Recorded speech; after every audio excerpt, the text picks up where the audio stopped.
Hello, everyone. Tonight we're traveling back more than 2,000 years to the warm shores of the Mediterranean, where the scent of salt drifts through the air, torches flicker against towering stone walls, and the last queen of ancient Egypt quietly waits for history to remember her. So, before we begin, take a moment to get comfortable. Dim the lights if you haven't already. Put your phone somewhere you won't be tempted to look at it. Close your eyes if you'd like, and simply listen as we slowly wander into one of the most fascinating stories ever told. Because tonight, we're talking about Cleopatra. Now, chances are you've heard at least a few stories about her. Perhaps you've heard that she was the most beautiful woman who ever lived.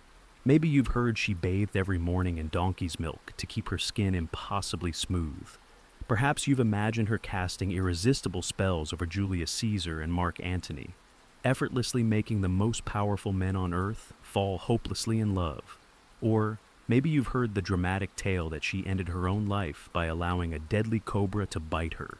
These stories have been repeated for centuries, in paintings, in books, in Hollywood films, and across the internet. Some of them are incredibly famous, some are wonderfully ridiculous, and surprisingly, many of them probably aren't true at all. The real Cleopatra was something much more interesting. She wasn't simply a beautiful queen waiting to be admired. She ruled one of the richest kingdoms in the ancient world during one of history's most dangerous political crises. She inherited a throne filled with betrayal.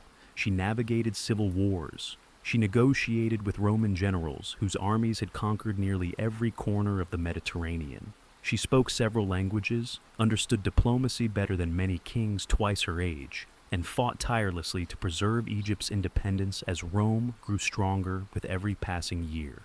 Yet after her death, something curious happened. The people who wrote much of her story were often her enemies. Roman politicians needed a villain. Roman poets wanted unforgettable drama. Later, historians added new details. Artists imagined scenes no one had ever witnessed. Writers embellished conversations that were never recorded.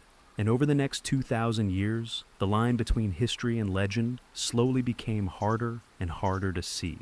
It's almost as though every generation added one more layer to Cleopatra's story. A little more mystery, a little more romance, a little more spectacle. Until eventually, one real woman became surrounded by countless myths. Tonight, we're going to gently peel those layers away. Not with loud debates, not with sensational claims, but slowly, one story at a time. Together, we'll visit magnificent marble palaces overlooking the Nile. We'll quietly step into candlelit royal banquets where fortunes were said to disappear in a single evening. We'll sneak through palace corridors during secret meetings that may, or may not, have changed the course of history. We'll hear tales of impossible beauty, extravagant luxury, priceless pearls, deadly snakes, and romances that have inspired storytellers for more than 20 centuries. And after each story, we'll pause, take a breath, and ask a simple question. Did this really happen? Sometimes the answer will surprise you, because history is rarely as simple as the legends suggest. Sometimes the truth turns out to be even more remarkable than the myth itself. Now, one small note before we begin. This isn't a fast-paced documentary. There won't be dramatic countdowns, sudden explosions, or frantic mysteries demanding immediate answers.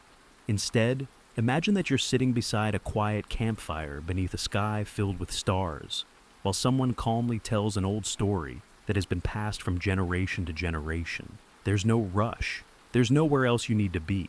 For the next hour, we'll simply let history unfold at its own gentle pace. And if you happen to drift off somewhere along the way, that's perfectly okay. After all, some of history's greatest stories are best experienced somewhere between being awake and dreaming. So, settle in, take one slow, deep breath, and let us travel back to Alexandria, the greatest city in the ancient Mediterranean, where a young queen stood on the edge of history, completely unaware that more than 2,000 years later, the world would still be telling stories about her. Some true, many wildly exaggerated, and a few so unbelievable that they've become legends all of their own. This is the story of Cleopatra.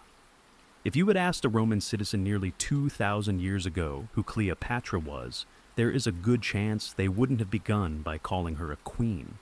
Instead, they may have smiled knowingly, lowered their voice, and told you that she possessed something far more dangerous than an army. They would have said she could make powerful men forget who they were, that generals abandoned reason the moment they met her, that kings willingly handed over fortunes, that even Julius Caesar himself, perhaps the greatest military commander Rome had ever produced, was unable to resist her charm. To many Romans, Cleopatra wasn't merely a foreign ruler. She was almost supernatural, a woman whose beauty seemed capable of changing the course of history. Whether these stories were whispered inside crowded marketplaces or repeated over elegant dinners and marble villas, the details always grew a little more extraordinary with each retelling.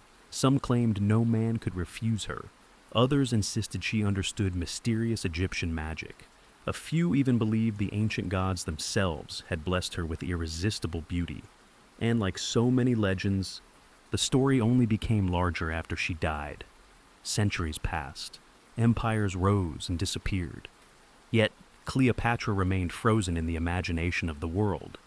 Painters covered palace ceilings with portraits of an impossibly beautiful queen. Poets described eyes brighter than emeralds. Playwrights transformed her into the very definition of irresistible romance. By the time Hollywood arrived, the legend had become almost impossible to escape. Cleopatra wasn't simply attractive. She had become, in many people's minds, the most beautiful woman who had ever lived. But before we decide whether any of that was true, let's travel back to the beginning. Alexandria, around the year 48 BC. Morning sunlight spills across the sparkling Mediterranean Sea. Fishing boats gently rock in the harbor. Merchants unload spices from Arabia. Glassmakers polish delicate bowls that catch the sunlight like liquid crystal. Somewhere in the distance, the famous lighthouse of Alexandria towers over the coastline, guiding ships safely toward one of the busiest ports on Earth. The city is alive. Hundreds of languages mingle in its streets. Greek philosophers debate beneath shaded courtyards. Egyptian priests quietly carry offerings toward ancient temples. Roman merchants bargain over grain shipments. The smell of warm bread drifts through narrow streets. Children chase one another between marble columns. For travelers arriving by sea, Alexandria must have felt almost magical. It wasn't merely one of the greatest cities on Earth. Many believed it was the greatest. And somewhere inside one of its enormous royal palaces, a young queen was fighting for her throne. Cleopatra was only 21 years old. Despite what many paintings suggest, she did not spend her days reclining on golden couches while servants waved enormous feather fans. Her kingdom was in crisis. Her own family had turned against her. Civil war threatened Egypt, and one mistake could cost her everything. Imagine waking each morning knowing that your closest relatives might be plotting to remove you from power. In the ancient world, that wasn't unusual. Royal families often trusted each other less than complete strangers. Brothers fought sisters. Sons betrayed fathers. Queens disappeared without explanation. History was filled with rulers who survived only because they acted first. Cleopatra understood this better than anyone. She had grown up inside the royal court of the Ptolemaic dynasty, a family originally descended from one of Alexander the Great's generals. For nearly 3 centuries they had ruled Egypt. Yet, despite governing an Egyptian kingdom, most members of the dynasty considered themselves Greek. They spoke Greek at court, read Greek literature, celebrated Greek traditions. Many never even bothered learning the Egyptian language. Cleopatra would become the remarkable exception. Unlike many of her ancestors, she learned to speak with the people she ruled, not just Greek, but Egyptian, and, according to several ancient writers, many other languages as well. It was an unusual talent for a ruler. Rather than forcing everyone to come to her, she could meet them in their own words. At the time, few people would have guessed that this ability would eventually become far more valuable than extraordinary beauty. Because words, carefully chosen words, can sometimes change history more effectively than swords. Yet outside Egypt, few people knew any of this. Far away in Rome, stories were already beginning to circulate. Stories that had very little to do with politics. and almost everything to do with temptation. To many Romans, it was easier to believe that their greatest leaders had fallen under the spell of an enchanting foreign queen than to admit those leaders had made complicated political decisions of their own free will. It was the beginning of one of history's most successful myths, a myth so powerful that people are still repeating it more than 2,000 years later. As the weeks passed, the struggle for Egypt grew even more dangerous. Cleopatra had been forced to leave Alexandria. Her younger brother, Ptolemy XIII, along with the powerful advisors who surrounded him, had taken control of the capital. Although they were officially meant to rule together, it had become painfully clear that there was no room for two rulers on the same throne. So, Cleopatra waited, not in luxury, but in uncertainty. Somewhere beyond the borders of the kingdom, she quietly gathered loyal supporters, hoping for an opportunity to reclaim what she believed was rightfully hers. Then, almost as if history itself had decided to intervene, a Roman arrived. His name was Julius Caesar. Even in Egypt, people knew that name. Caesar was already becoming a legend during his own lifetime. He had conquered vast territories, crossed rivers his enemies thought impossible to cross, won battles despite overwhelming odds, and recently he had emerged victorious from a brutal Roman civil war against his rival Pompey. But victory had not brought him peace. Instead, it brought him to Alexandria. Pompey had fled across the Mediterranean, hoping Egypt might offer him refuge. Instead, those hoping to impress Caesar made a decision that shocked even the hardened Roman general. They murdered Pompey before Caesar ever reached shore. When Caesar arrived in Alexandria, he wasn't greeted with a living rival, but with Pompey's severed head. Ancient writers tell us that Caesar was horrified. Whatever political advantage his enemies expected to gain vanished in an instant. The gesture was cruel, needlessly so, and instead of winning Caesar's admiration, it reminded him just how unstable Egypt had become. Now Caesar found himself standing in the middle of a family dispute that threatened to become a much larger conflict. Both Cleopatra and her younger brother wanted his support. For Cleopatra, the situation was urgent. If Caesar officially recognized her brother as sole ruler, her hopes of reclaiming the throne might disappear forever. She needed to reach him, quietly, before anyone could stop her. This is where one of history's most famous stories begins. Perhaps you've heard it before. According to the ancient writer Plutarch, Cleopatra arranged for herself to be secretly brought into the royal palace after dark, not through the front gates, not accompanied by a grand procession, but hidden inside a large bundle of bedding cloth. Many people today call it a carpet. That image has appeared countless times in paintings and films. A servant carried the tightly wrapped bundle through the palace, past guards, past suspicious officials, past servants who likely had no idea what, or rather, who they were watching being carried through the corridors. Finally, the bundle was placed before Julius Caesar himself. The ropes were loosened, the fabric slowly unfolded, and standing before the most powerful Roman alive was Cleopatra. It is one of the greatest entrances in history, if it truly happened that way. The truth is, we're not entirely sure. Plutarch wrote this account more than a century after Cleopatra's death. Other ancient writers describe the meeting differently. Some mention a sack used for bedding rather than a luxurious carpet. Others simply say she entered secretly. No eyewitness account survives. Like so much of Cleopatra's story, history leaves us with possibilities rather than certainty. Still, whether wrapped in a carpet, a linen sack, or simply disguised beneath ordinary clothing, one thing seems remarkably likely. Cleopatra understood something very important. First impressions matter, especially when the future of an entire kingdom depends upon them. Imagine the room for just a moment. Oil lamps flicker against polished stone walls. Outside, the sounds of Alexandria drift faintly through open windows. Roman officers wait nearby. Maps of Egypt lie across heavy wooden tables. Caesar, now in his early 50s, has spent decades commanding armies and negotiating with kings.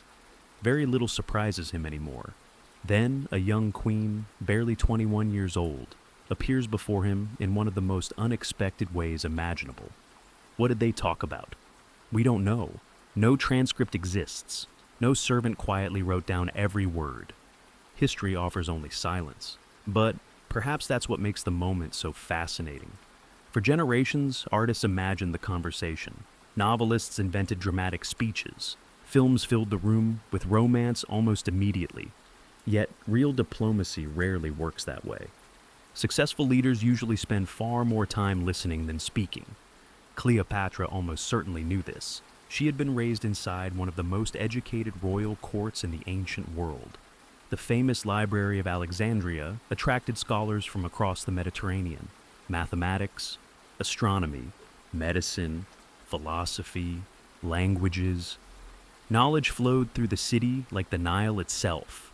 While we cannot know exactly how much Cleopatra studied, ancient writers consistently describe her as highly educated. Plutarch, one of our most important sources, says something rather interesting. When describing Cleopatra, he spends surprisingly little time discussing her appearance. Instead, he writes that it was her conversation, her wit, her intelligence, and the charm of her voice that captivated those around her. That detail is easy to overlook, especially after centuries of paintings focusing almost entirely on her beauty. But perhaps it tells us something important. Imagine spending an evening speaking with someone who could discuss politics, philosophy, economics, geography, and several different languages without hesitation. Someone who understood not only Egypt, but Rome, Greece, and the complicated ambitions of powerful men. That kind of intelligence leaves an impression long after physical beauty begins to fade. Even today, many people remember conversations that changed the way they thought far more vividly than they remember beautiful faces they saw only briefly. Caesar was famous for recognizing talent. He valued capable allies. He admired confidence. Whether Cleopatra impressed him through a dramatic entrance, sharp political instincts, or a combination of both, one thing soon became obvious. He chose to support her claim to the throne, and almost immediately, the rumors began, not only inside Egypt, but all the way back in Rome. Surely, people whispered, no ordinary conversation could explain such a decision. Surely, there had to be something else. As news spread across the Mediterranean, the story became simpler, far simpler than reality. By the time merchants carried the tale from Alexandria to Rome, many people no longer spoke about Egypt's civil war. They no longer discussed grain supplies, military alliances, or political strategy. Instead, they spoke about a woman, a beautiful woman. According to the rumors, Julius Caesar, Rome's greatest general, had abandoned all reason the moment he met Cleopatra. It was a much more exciting story. And exciting stories have a curious habit of surviving much longer than complicated truths. Imagine yourself walking through the Forum in Rome. The sun hangs high above marble temples. Lawyers argue loudly in the public squares. Merchants call out the prices of olives, wine, and fresh bread. Everywhere you turn, people are talking. Politics was the favorite entertainment of the Roman world. There were no newspapers, no television, no internet. Instead, information traveled from person to person. A sailor told a merchant. The merchant told his customers. A senator repeated the story during dinner. Soon, everyone believed they knew exactly what had happened hundreds of miles away. By the time the story reached its 10th storyteller, Caesar hadn't merely met Cleopatra. He had supposedly fallen helplessly beneath her spell. It was, in many ways, the perfect explanation. Much easier than admitting Caesar had made a careful political decision. After all, supporting Cleopatra gave Rome influence over Egypt. Egypt was enormously wealthy. Its fertile lands produced vast quantities of grain. Every year, countless ships sailed north, across the Mediterranean, carrying food that helped feed the growing Roman population. Whoever controlled Egypt possessed something far more valuable than gold. They controlled bread. Caesar understood this. Cleopatra understood this. Politics, not romance, was never far from either of their minds. Yet, politics rarely inspires legends. Romance does. And so, over the centuries, the legend continued to grow. Roman poets added dramatic details. Later, historians embroidered the story even further. During the Renaissance, painters imagined Cleopatra reclining on golden cushions surrounded by peacocks, exotic flowers, and jeweled servants. Artists gave her porcelain skin, flowing dark hair, perfect features.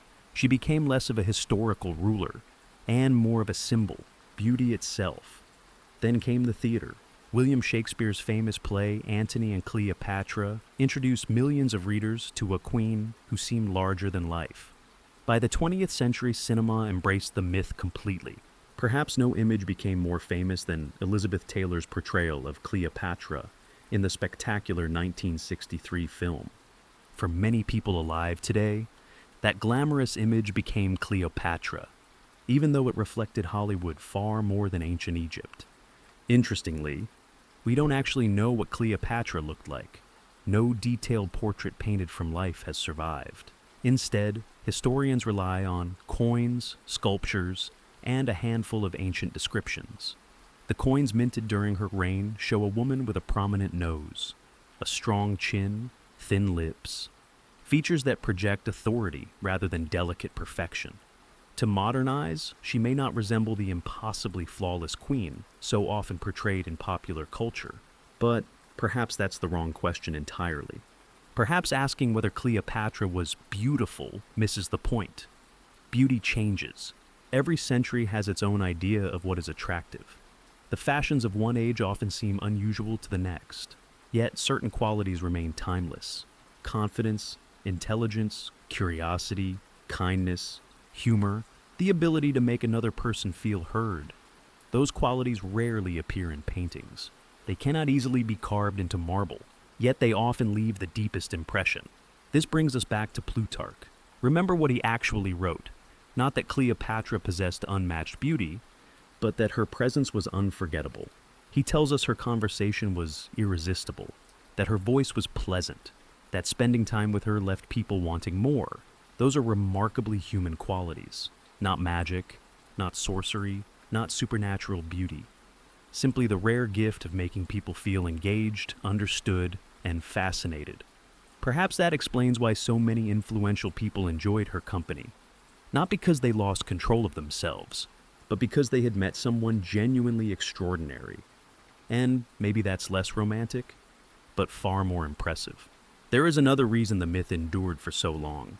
History has often struggled to explain powerful women. Again and again, successful queens, rulers, and leaders have been described not as intelligent strategists, but as enchantresses, as temptresses, as manipulators. It can sometimes feel easier to believe that powerful men were bewitched than to accept that powerful women were simply capable. Cleopatra became one of history's greatest examples of this. For generations, her achievements were overshadowed by stories about romance. Yet when historians look carefully at the surviving evidence, a different picture slowly emerges. A multilingual queen, a skilled diplomat, a ruler who navigated impossible political circumstances for nearly 2 decades, a woman determined to protect her kingdom while 2 civilizations collided around her. That does not make her perfect. Far from it. She made risky decisions. She formed dangerous alliances. Some succeeded, others ultimately failed. But history is rarely written by perfect people. It is written by remarkable ones. So, did Cleopatra truly possess a magical beauty capable of making every man fall hopelessly in love? Almost certainly not. Was she charismatic? Almost certainly. Was she intelligent? The evidence strongly suggests she was. Was she one of the most fascinating political figures of the ancient world? Without question. And perhaps that is the greatest irony of all. The real Cleopatra never needed the myths. Her actual life was already extraordinary enough. As the warm evening settles over Alexandria, and the lamps begin to glow along the palace walls, we'll leave the queen for a little while, because another famous story is waiting for us. One involving hundreds of donkeys, an impossible amount of milk, and one of history's most luxurious beauty rituals. So, if you're comfortable, take another slow breath. Let your mind wander through the quiet palace gardens, and join me in the next chapter, where we'll discover whether Cleopatra truly bathed in donkey's milk.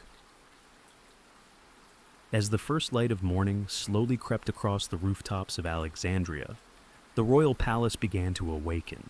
Long before the queen herself stirred from sleep, servants quietly walked through endless marble hallways carrying baskets of fresh flowers gathered before sunrise. Others polished bronze mirrors until they reflected the morning light like still water. The palace kitchens filled with the comforting aroma of warm bread, sweet figs, honey, and herbs freshly picked from the royal gardens. Outside, the Mediterranean Sea shimmered beneath a pale golden sky. Fishing boats drifted lazily across the harbor, while merchants prepared their stalls for another busy day in one of the greatest cities on earth. It was, from a distance, a picture of remarkable peace. Yet inside the palace, hundreds of people were already hard at work. Royal life was far more complicated than many of us imagine. There were scribes recording taxes, messengers arriving from distant provinces, priests preparing ceremonies, advisors discussing trade agreements, bodyguards quietly watching every entrance, cooks preparing elaborate meals. And somewhere among all this carefully organized activity, the queen prepared for another day of ruling Egypt, or at least, that is what history suggests. Legend tells a rather different story. According to one of the most famous tales ever told about Cleopatra, her mornings began with something far more unusual: a bath.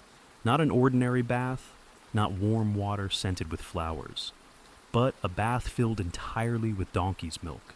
And not just a little milk. Some versions of the story claim hundreds of donkeys were needed every single day to provide enough fresh milk for the queen. Imagine that for a moment. Before sunrise, stable workers would carefully milk donkey after donkey. Large clay jars would be filled one after another. Servants would carry the heavy containers across the palace grounds, eventually pouring countless gallons of creamy white milk into an enormous marble bathing pool. Only once everything was ready, the queen would gently lower herself into the bath. The milk, according to the legend, kept her skin impossibly soft, youthful, smooth, almost glowing. It is certainly a memorable image. Perhaps that's one reason it has survived for more than 2,000 years. Even today, if you search for Cleopatra online, there's a good chance you'll find paintings or illustrations showing exactly this scene. A luxurious queen, surrounded by servants, relaxing in an enormous bath of milk. It sounds wonderfully extravagant, almost too extravagant. But before we decide whether it actually happened, let's linger inside the palace a little longer, because understanding Cleopatra's world helps us understand why stories like this became so popular. Ancient Egyptian royalty lived very differently from ordinary people. Although the Ptolemaic rulers were originally descended from Greeks, they inherited many traditions from the pharaohs who ruled Egypt long before them. Royal appearances mattered greatly when foreign ambassadors arrived from Rome, or merchants traveled from distant kingdoms. Everything they saw was carefully designed to communicate one message: power. The palace itself was enormous. In truth, historians aren't entirely certain what every part of Cleopatra's royal residence looked like, because much of ancient Alexandria now lies beneath the sea after centuries of earthquakes and changing coastlines. Yet archaeological discoveries and ancient descriptions allow us to imagine something truly magnificent. White marble courtyards, towering columns reaching toward bright blue skies, pools reflecting the sunlight, gardens filled with fragrant jasmine and blooming lotus flowers, shaded walkways where fountains gently splash throughout the afternoon, exotic birds singing among carefully tended trees. For visitors arriving from colder regions of Europe, it must have felt almost like paradise. Even the air carried different scents: frankincense, myrrh, cinnamon, rose petals, fresh mint, sweet oils imported from Arabia and beyond. Perfume was everywhere. In the ancient world, pleasant scents weren't simply a luxury. They were closely connected with health, cleanliness, religion, and status. Without modern soaps or deodorants, fragrant oils helped people stay fresh beneath Egypt's warm sun. The wealthy often anointed their skin with olive oil infused with flowers, herbs, or spices. Small alabaster jars held precious perfumes worth astonishing amounts of money. Some fragrances traveled thousands of miles before finally reaching Alexandria's bustling markets. Cleopatra almost certainly enjoyed these luxuries, not because she was unusually vain, but because every monarch was expected to appear magnificent. Imagine meeting the ruler of one of the richest kingdoms in the world. Would you expect worn clothing, untidy hair, dust-covered sandals? Probably not. Appearance was part of diplomacy. Every jewel, every carefully woven robe, every elegant hairstyle sent a message about Egypt's wealth and stability. If ambassadors returned home describing an impressive queen ruling a prosperous kingdom, that alone could influence future alliances. Royal image mattered, far more than many people realize. Perhaps that's another reason the milk bath story became so believable. It fit perfectly with the image people already imagined. Of course, the richest queen in history would have the most extravagant beauty routine. Of course, she would bathe in something far more luxurious than ordinary water. After all, legends have a habit of becoming exactly what people expect them to be. But there's another fascinating detail hiding inside this famous story. Why donkey's milk? Why not goat's milk, or cow's milk, or something entirely different? The answer lies partly in the ancient world itself. Donkeys were everywhere in Egypt, long before automobiles, long before trains, long before paved roads. Donkeys quietly carried food, water, grain, pottery, and supplies across villages, farms, and deserts. They were among the most dependable working animals in the kingdom. Unlike cows, however, female donkeys produce relatively small amounts of milk. Modern farmers know that a single donkey usually produces only a modest quantity each day, and only while nursing a foal. Suddenly, the legend begins to sound even more extraordinary. If the queen truly wanted enough milk to fill an entire bath, how many donkeys would actually be needed? Hundreds? Perhaps? Even more? Possibly. Imagine the sheer effort involved. Stable workers rising before dawn, animals being carefully milked, heavy jars transported across the palace, the milk remaining fresh in Egypt's warm climate, every single morning. It's an image almost impossible not to picture, and perhaps that is precisely why the story survived. It is so wonderfully excessive, so perfectly royal, that once someone heard it, they rarely forgot it. As the morning sun climbs higher over Alexandria, the palace grows busier. Messengers hurry through shaded corridors. The queen's advisors begin gathering for another day of difficult decisions. Beyond the palace walls, thousands of ordinary Egyptians continue their daily lives, unaware that one day people around the world will spend centuries discussing a single royal bath. But before we accept this famous tale as history, we should ask a quiet question. Who actually started this story? Was there anyone who truly witnessed Cleopatra bathing in donkey's milk? Or did this remarkable legend appear long after the queen herself was gone? That is where our story takes an unexpected turn.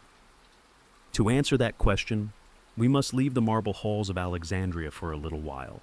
Instead, let's travel forward through time, not by years, but by centuries. Cleopatra died in 30 BC. The Roman Empire continued to expand. Emperors came and went, great cities flourished, others disappeared. The famous Library of Alexandria gradually faded from history. Entire generations lived and died, without ever meeting anyone who had known Cleopatra personally. Yet, strangely, the stories about her only became more elaborate. It's a curious feature of history, the farther away we become from an event, the easier it is for imagination to slip quietly into the gaps. Think about stories passed down within families. Perhaps you've heard a grandparent tell the same childhood story many times. Each telling is a little different. A small detail becomes slightly larger. A funny moment grows even funnier. Before long, the story has transformed into something much grander than the original memory. The same thing often happens throughout history, especially when the person at the center of the story is already famous. Cleopatra became exactly that kind of figure. People didn't simply remember her, they embellished her. And somewhere along the way, the story of the milk bath became attached to her name. Interestingly, if we search the writings produced during Cleopatra's own lifetime, we find something surprising. No one clearly describes her bathing in the donkey's milk. Not the Roman politicians, not the Greek historians, not the people who actually lived while she ruled Egypt. Instead, the story appears much later. One of the earliest writers to mention milk as a beauty treatment was the Roman author Pliny the Elder. Writing decades after Cleopatra's death, Pliny discussed luxurious skincare practices among wealthy women.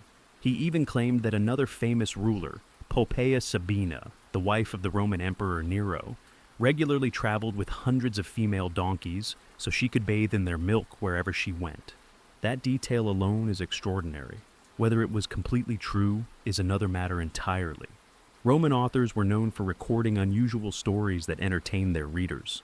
Sometimes they relied on eyewitness accounts. Other times, on rumors that had become impossible to verify. And as later generations copied earlier writings, different stories slowly blended together. Eventually, one luxurious milk bath belonged not only to Poppaea, but to Cleopatra as well. History can sometimes resemble an enormous game of whispered messages. One writer copies another. A third writer adds a new detail. A fourth repeats it as though it were an established fact. After enough generations, very few people remember where the story actually began. This happens surprisingly often, especially in ancient history. There are simply so many missing pieces. Of course, just because the famous story may not be true doesn't mean Cleopatra ignored skincare altogether. Quite the opposite. Ancient Egyptians were remarkably advanced when it came to cosmetics and personal care. Long before modern beauty companies existed, people living along the Nile were already creating oils, perfumes, soaps, creams, and ointments using natural ingredients gathered from their surroundings. Honey was especially valued, not only because it tasted sweet, but because it helped soothe damaged skin. Olive oil kept skin from drying beneath the relentless Egyptian sun. Aloe was used to cool irritation. Various herbs and flowers were crushed into fragrant oils. Even clay was used in cleansing rituals.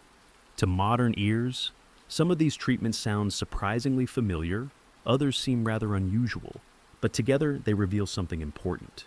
People cared about skincare thousands of years ago, just as many people do today.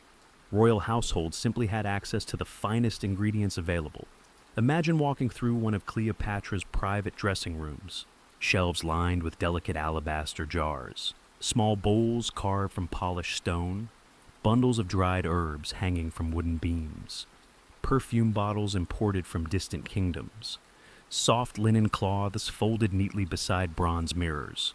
The room smells faintly of roses, cinnamon, frankincense, and warm olive oil, rather than one enormous miracle treatment. The queen likely had dozens of carefully prepared oils and cosmetics at her disposal. Many of them would have been gifts from foreign rulers hoping to earn Egypt's favor. Others were crafted by skilled artisans whose knowledge had been passed from one generation to the next. It was a world where beauty and medicine often overlapped. The same ingredients used to protect skin could also treat wounds. Perfumes weren't simply pleasant. They could be offered in temples, burned during religious ceremonies, or presented as valuable diplomatic gifts. Everything had multiple purposes, which makes the milk bath legend seem just a little less impossible. Milk itself does contain natural fats and gentle acids that can leave skin feeling soft. Even today, some luxury soaps and skincare products include milk-derived ingredients. So perhaps somewhere, at some point, someone really did add a little milk to a bath. The problem is scale. Adding a small amount? Entirely believable. Filling an enormous royal pool every morning? That is a very different question. Imagine the logistics. Hundreds of donkeys, dozens of workers, countless clay jars, fresh milk that would spoil quickly beneath Egypt's warm sun. Every day. Not once, not for a special celebration, but supposedly every single morning.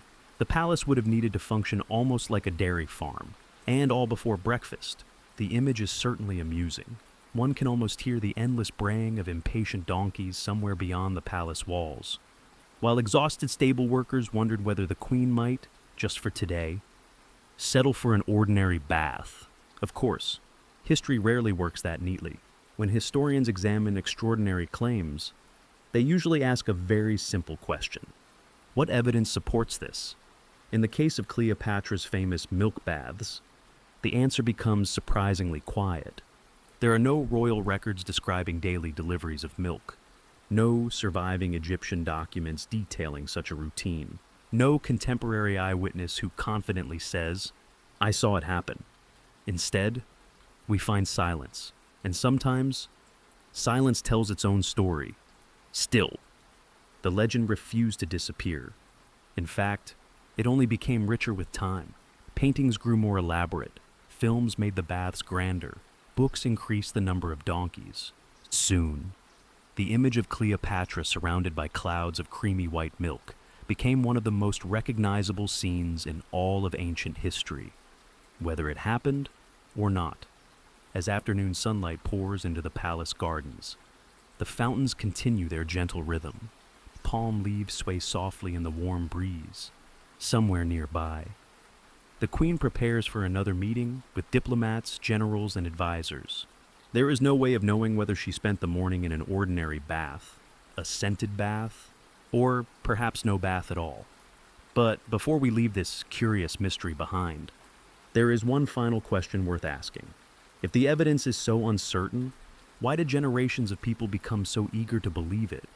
That answer may reveal far more about us than it does about Cleopatra. Perhaps the greatest mystery isn't whether Cleopatra ever bathed in donkey's milk. Perhaps the real mystery is why the story has survived for more than 2,000 years. After all, history is filled with forgotten kings, powerful generals, brilliant philosophers. Entire civilizations have faded quietly into the past. Yet somehow, a single story about a queen taking a bath has become one of the best-known legends of the ancient world. Why? The answer may lie in something deeply human. People have always been fascinated by extraordinary luxury. Whenever someone becomes unimaginably wealthy or powerful, stories begin to grow around them. Even today, we hear tales about billionaires purchasing entire islands, celebrities demanding impossible things backstage before concerts, or kings dining from plates made entirely of gold. Sometimes those stories are true. Sometimes they contain a small grain of truth wrapped inside a much larger exaggeration. And sometimes they're simply too entertaining not to repeat. Cleopatra found herself at the center of exactly that kind of storytelling. To the Romans, Egypt already seemed wonderfully mysterious. It was a land of towering pyramids, ancient temples, hidden tombs, strange animals, and customs unfamiliar to visitors from Europe. Everything about Egypt felt larger than life. So when people heard stories about its queen, they expected something equally magnificent. An ordinary morning bath would never become a legend. A bath filled with hundreds of gallons of donkey's milk. Now that was a story worth telling, and the more unusual it sounded, the more memorable it became. There is another reason this particular myth proved so successful. It quietly suggested that Cleopatra cared more about beauty than leadership. Think about that for a moment. If people spend centuries discussing your skincare routine, they may forget to discuss your accomplishments. They stop talking about diplomacy, about economics, about languages, about military strategy. Instead, the conversation becomes entirely focused on appearance. That happened to Cleopatra more than almost any other ruler in history. When school children learn about Julius Caesar, they usually hear about his campaigns, his reforms, and his political ambitions. When they learn about Cleopatra, they often hear about romance, beauty, perfume, and milk baths. The contrast is striking. Yet Cleopatra ruled a kingdom through one of the most dangerous periods in the ancient world. She negotiated with Rome while other kingdoms disappeared one by one. She maintained Egypt's independence for nearly 2 decades despite overwhelming pressure from the growing Roman Republic. Those achievements required remarkable intelligence, not simply flawless skin. Modern historians increasingly encourage us to look beyond the legends. Not because the legends are uninteresting, quite the opposite. They tell us something valuable, not always about Cleopatra herself, but about the people who created them. Every generation reshaped her into whatever fascinated them most. The Romans saw a dangerous foreign queen. Medieval writers imagined a tragic romantic heroine. Renaissance artists painted the perfect beauty. Hollywood transformed her into dazzling spectacle. And today's internet continues adding new layers to the story every year. In many ways, there are hundreds of different Cleopatras, each one reflecting the imagination of a different age. Meanwhile, the real woman remains just beneath the surface, waiting patiently. History asks us to do something rather unusual. Instead of accepting the loudest story, it asks us to listen for the quietest one, the version supported by coins, ancient documents, archaeology, and careful evidence. Those pieces may never answer every question. Some mysteries will always remain, but perhaps that's part of history's charm. Not every puzzle is meant to be solved completely. Sometimes, the missing pieces invite us to imagine the past while remembering where imagination ends and evidence begins. So, did Cleopatra really bathe in donkey's milk every single day? The honest answer is, we simply don't know. Could she have enjoyed a milk bath on a special occasion? Certainly. Milk was known in the ancient world. It was sometimes used in cosmetics. The luxurious queen could easily have experimented with unusual beauty treatments. Did hundreds of donkeys line up outside the palace every morning to provide enough milk for an enormous royal bath? There is no convincing historical evidence that they did. The famous image survives because it captures something people wanted to believe: that the richest queen in history lived a life beyond ordinary imagination. And perhaps, in some ways, she did. Not because of impossible beauty rituals, but because almost every day of her life carried extraordinary responsibility. Imagine standing where Cleopatra once stood, looking across the harbor of Alexandria, watching ships arrive from Greece, Cyprus, Syria, and Rome. Knowing that the future of your kingdom depended upon the decisions you would make before sunset. That burden would weigh far more heavily than any beauty routine. As evening slowly settles across the palace, golden sunlight fades into soft shades of orange and purple. The fountains continue their gentle song. Birds disappear into the gardens for the night. The air becomes cooler. The busy voices of merchants drift farther into the distance. Somewhere inside the royal residence, the queen prepares for another uncertain tomorrow, whether she ended the evening with fragrant oils, warm water, or simply quiet reflection. History leaves unsaid, and perhaps that's perfectly fitting, because sometimes the stories we cannot prove become the ones we remember the longest. As the palace grows still, we'll quietly leave Cleopatra to her evening. Our next story carries us away from beauty rituals toward one of the most daring moments in ancient history: a young queen, a desperate gamble, a Roman general, and a meeting that would forever change the fate of Egypt. So close your eyes, take one more slow, peaceful breath, and when you're ready, we'll discover how Cleopatra is said to have smuggled herself into Julius Caesar's palace, hidden inside what may have been history's most famous carpet. The year was 48 BC. For Egypt, it was a year filled with uncertainty. The mighty kingdom that had stood for thousands of years was no longer the unstoppable power it had once been. The Great Pyramids still watched silently over the desert. The Nile still flooded its fertile banks each year, bringing life to millions. The markets of Alexandria remained crowded with merchants from every corner of the Mediterranean. To an ordinary traveler, everything may have seemed perfectly normal, but beneath the surface, the kingdom was quietly unraveling. At its center stood a young queen named Cleopatra. Only a few years earlier, she had inherited the throne alongside her younger brother, Ptolemy XIII. According to the customs of the Ptolemaic dynasty, the two siblings were expected to rule together. To modern ears, that arrangement sounds complicated enough.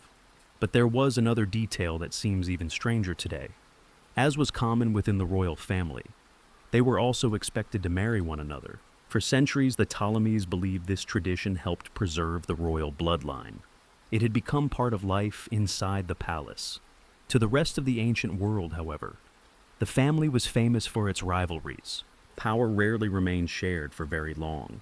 Brothers competed against sisters, Parents feared ambitious children. Trusted advisors quietly switched loyalties whenever the political winds changed. It was a dangerous family to belong to, and Cleopatra knew it. She had grown up watching relatives scheme against one another. She understood that a crown did not guarantee safety. In fact, it often guaranteed exactly the opposite. Before long, disagreements between Cleopatra and the advisors surrounding her younger brother grew into open hostility. The young king himself was only around 13 years old. Real power rested in the hands of experienced courtiers who spoke in his name. These men believed Cleopatra had become too independent, too confident, too difficult to control. Slowly, her name began disappearing from official documents. Coins were minted without her. Royal decrees favored her brother alone. The message became impossible to ignore. Someone wanted Cleopatra removed. Eventually, she had little choice but to leave Alexandria altogether. Imagine the feeling. One day you rule from one of the greatest palaces in the world. The next, you're forced to leave your own capital, the city where you had grown up, the palace where your ancestors had ruled for generations. Instead of commanding armies, you now rely on a handful of loyal supporters who still believe you deserve the throne. Somewhere in the eastern deserts beyond Egypt, Cleopatra waited. Patiently, she gathered allies, raised what forces she could, and watched for an opportunity. She knew she couldn't simply march back into Alexandria. Her brother controlled the city, its gates, its soldiers, its treasury. If she hoped to reclaim her kingdom, she would need something far more valuable than a large army. She would need help. Fortunately for Cleopatra, the Roman world was experiencing troubles of its own. Across the Mediterranean, Rome had become consumed by civil war. Two of the Republic's greatest leaders stood against one another, Julius Caesar and Gnaeus Pompeius Magnus, better known today simply as Pompey the Great. For years, the two men had worked together. Together they had shaped Roman politics. Together they had become unimaginably powerful. But ambition has a way of turning allies into rivals. Soon, their friendship collapsed into open conflict. Roman legions marched against Roman legions. Citizens fought fellow citizens. The Republic itself seemed to tremble. Battle after battle followed, until finally, Caesar achieved a decisive victory in Greece. Pompey fled, not because he lacked courage, but because he still hoped to rebuild his strength elsewhere.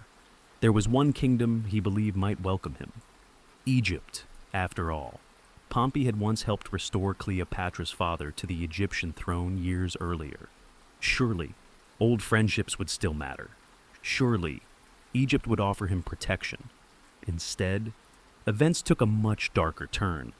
As Pompey's ship approached the Egyptian coast, the advisors controlling the young king faced an impossible decision. Should they support Pompey? Or should they attempt to impress Caesar, whose armies had just defeated him? In the end, they made a choice that would haunt history.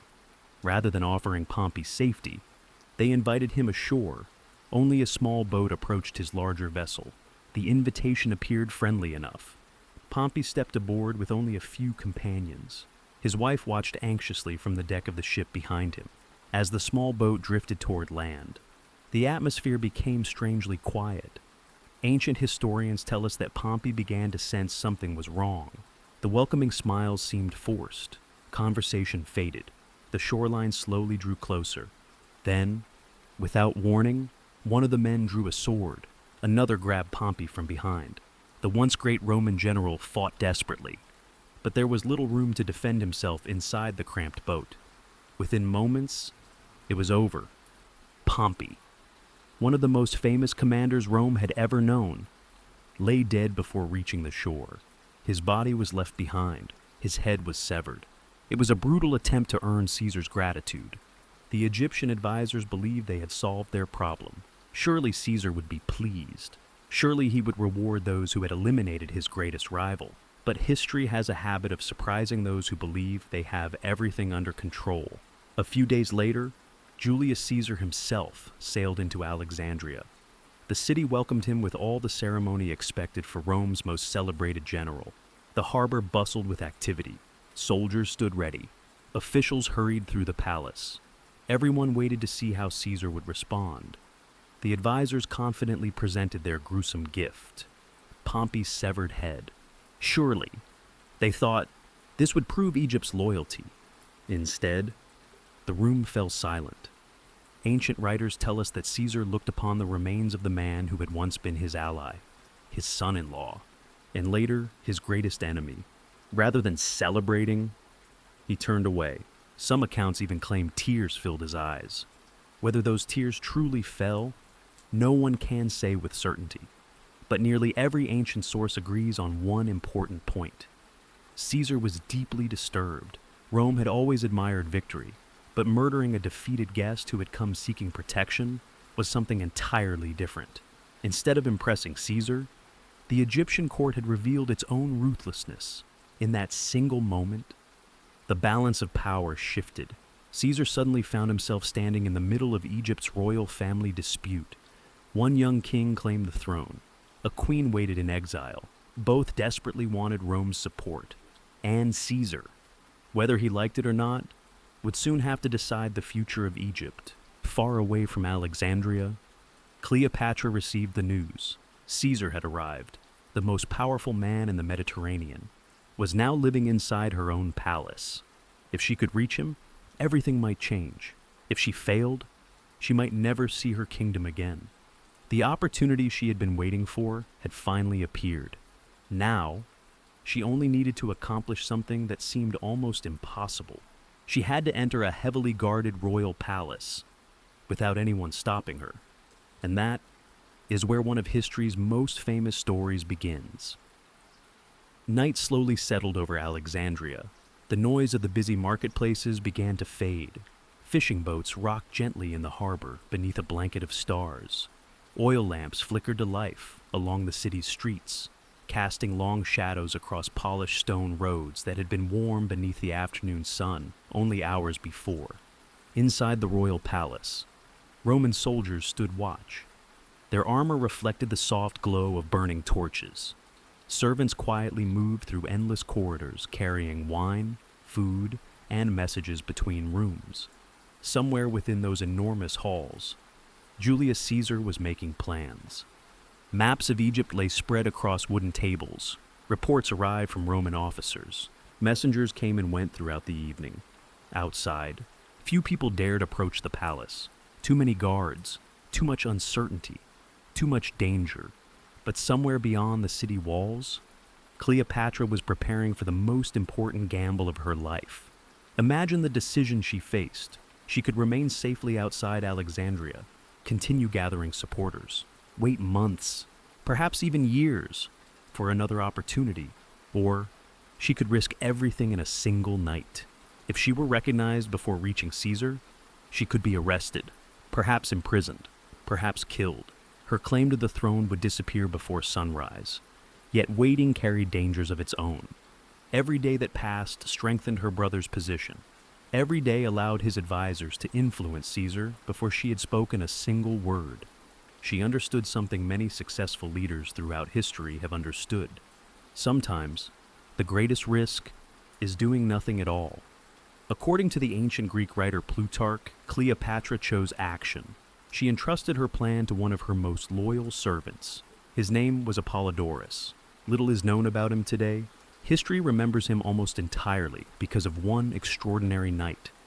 Under the cover of darkness, he accompanied Cleopatra toward the palace. No royal procession announced their arrival.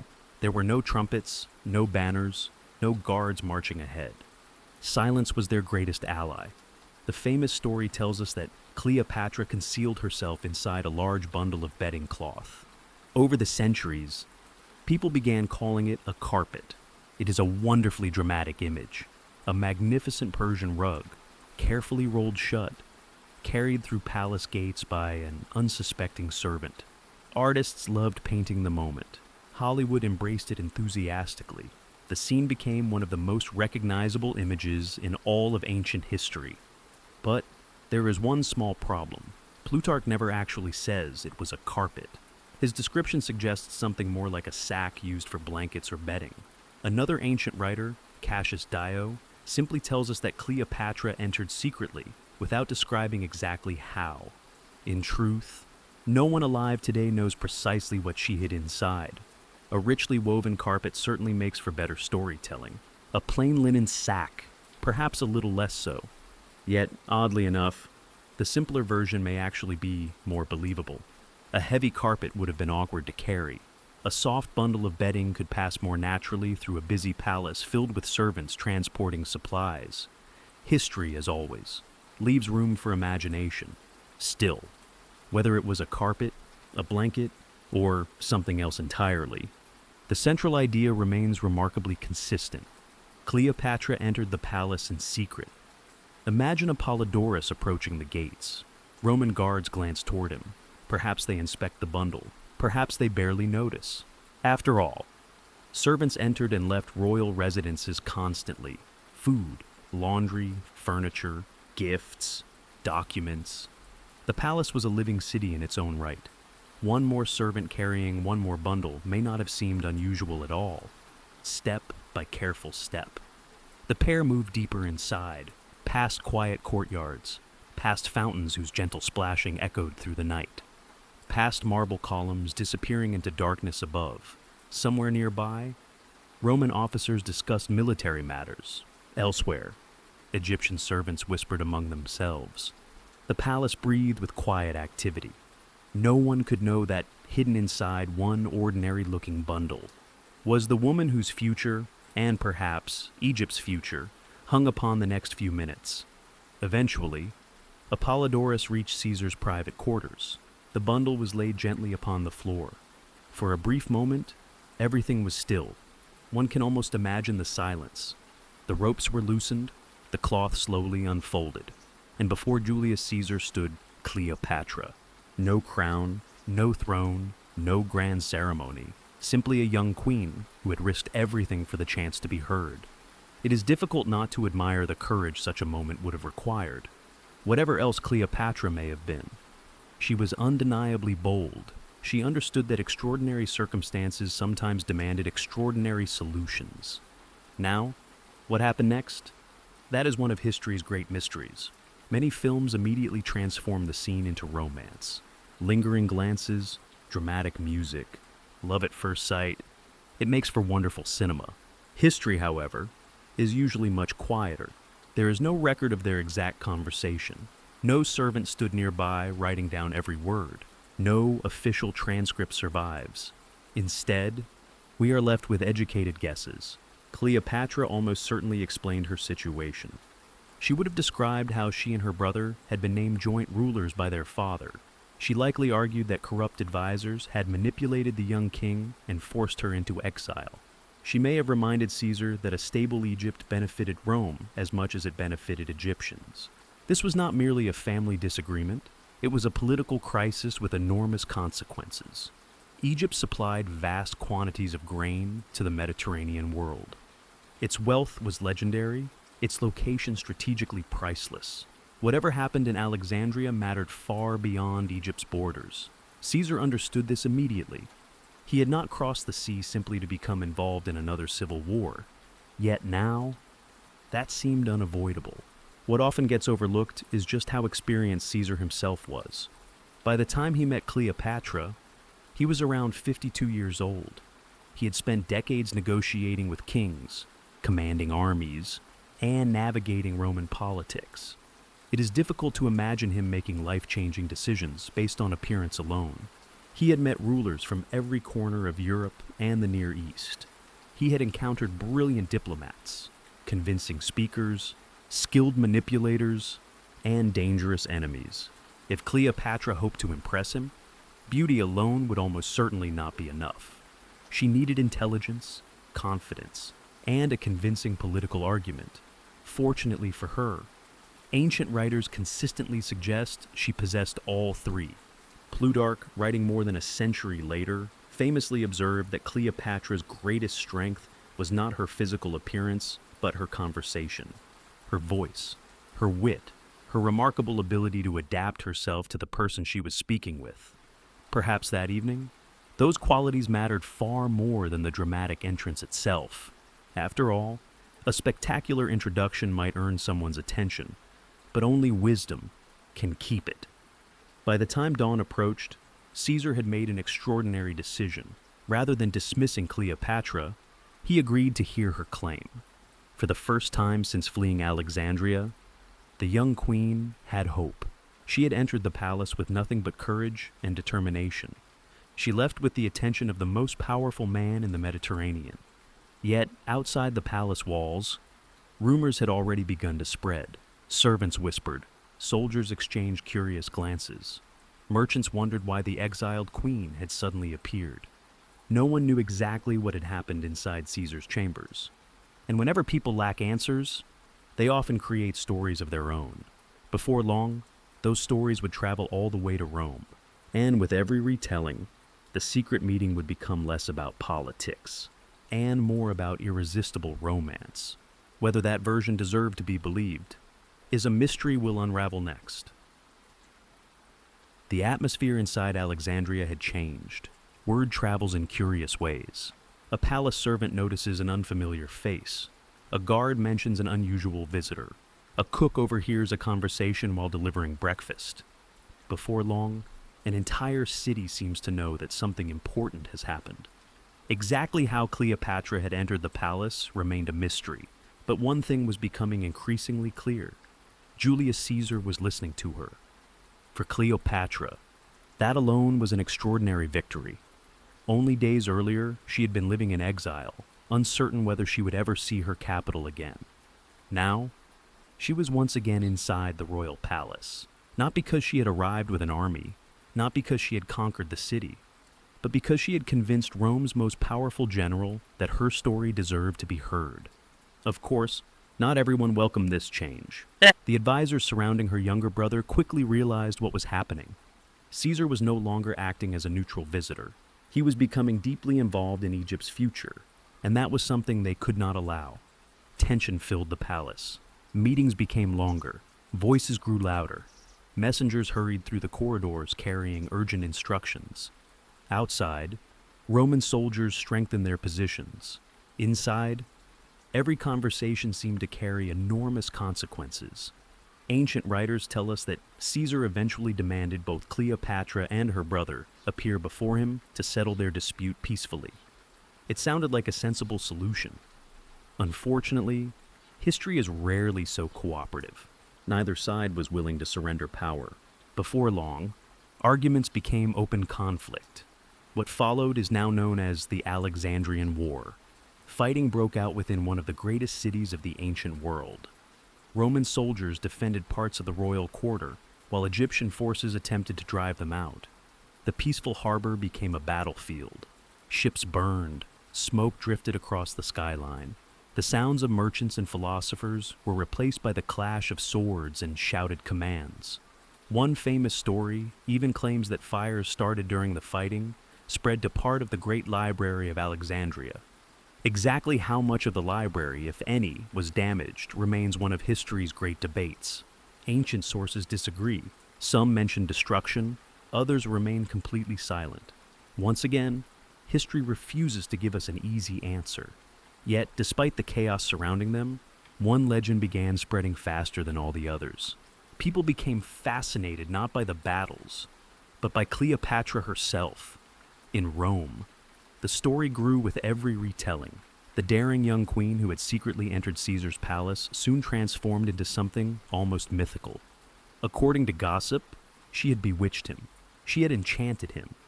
She had somehow wrapped Rome's greatest general around her finger. It was an exciting explanation. Perhaps too exciting. Think for a moment about how rumors spread today. A single photograph appears online. Within hours, thousands of people have already decided what happened. By the next day, new details have appeared. By the end of the week, people speak confidently about events they never witnessed. The ancient world was remarkably similar. The only difference was speed. Instead of social media, stories traveled aboard merchant ships. Instead of newspapers, they spread through marketplaces and dinner parties. By the time a rumor crossed the Mediterranean, it often sounded very different from when it first began. Cleopatra became the perfect subject for this kind of storytelling. She was young, foreign, powerful, intelligent. And now, she was spending time with Julius Caesar. The ingredients for an unforgettable rumor were already there. Roman politicians soon discovered something else. The romance made useful propaganda. After Caesar's assassination several years later, many of his opponents wanted to portray him as a man distracted by luxury and foreign influence. What better symbol than Cleopatra? Instead of admitting that Caesar had made careful political decisions, it became much easier to claim he had simply fallen under the spell of a beautiful queen. The story shifted responsibility away from Rome's leader and placed it onto Egypt's queen. Historians have noticed this pattern many times throughout history. Whenever an influential woman stands beside a powerful man, people sometimes assume her influence must come from beauty alone. Her intelligence quietly disappears from the story. Her political skill becomes secondary. Her accomplishments fade behind romance. Cleopatra experienced exactly that. Yet, when we examine the surviving evidence, a different picture slowly emerges. This was a woman who had spent her childhood learning diplomacy. She spoke multiple languages without needing interpreters. She understood Egypt's economy. She knew the personalities of Rome's leading politicians. She recognized opportunity the moment it appeared. Meeting Caesar in secret was certainly dramatic, but the meeting itself solved nothing. What mattered was everything that came afterward. The discussions, the negotiations, the decisions. Those required far more than courage. They required remarkable political ability. Caesar himself was not an inexperienced young prince dazzled by novelty. He was one of history's greatest strategists. By the time he arrived in Alexandria, he had commanded armies for decades, negotiated with kings, governed provinces, survived conspiracies. It seems unlikely that one dramatic entrance alone determined his actions. Far more likely, he recognized something valuable in Cleopatra, a capable ruler who could stabilize Egypt while remaining friendly toward Rome. That arrangement benefited both of them. Sometimes, history's greatest alliances are built not upon romance, but upon shared interests. Of course, that doesn't mean affection never developed between them. Ancient writers generally agree that Caesar and Cleopatra eventually became lovers. Together, they would have a son, often known as Caesarion. Their relationship became one of antiquity's most famous romances, but it almost certainly began with politics. Only later, perhaps, did it become something more personal. The famous carpet, or bedding sack, has therefore become something of a symbol, not because the object itself changed history, but because it represents Cleopatra's willingness to take extraordinary risks when ordinary solutions no longer existed. History remembers moments like that. A crossing of the Rubicon, a ship sailing into unknown waters, a queen slipping quietly into her own palace under cover of darkness. Whether every detail happened exactly as later writers described, we may never know, but the courage behind the story feels unmistakably real. As evening once again settles over Alexandria, the palace grows quieter, the fountains continue their endless rhythm. A gentle breeze carries the scent of jasmine through the royal gardens. Somewhere within those walls, Caesar and Cleopatra continue discussing the future of Egypt. Neither of them can possibly know how often this meeting will be retold over the next 2,000 years. Artists will paint it, playwrights will dramatize it, filmmakers will reinvent it, historians will debate it, and millions of people will imagine that famous bundle slowly unrolling across a palace floor. Some details may be legend, others are grounded in history. Like so many ancient stories, the truth lives somewhere in between. For now, we'll quietly leave Alexandria behind.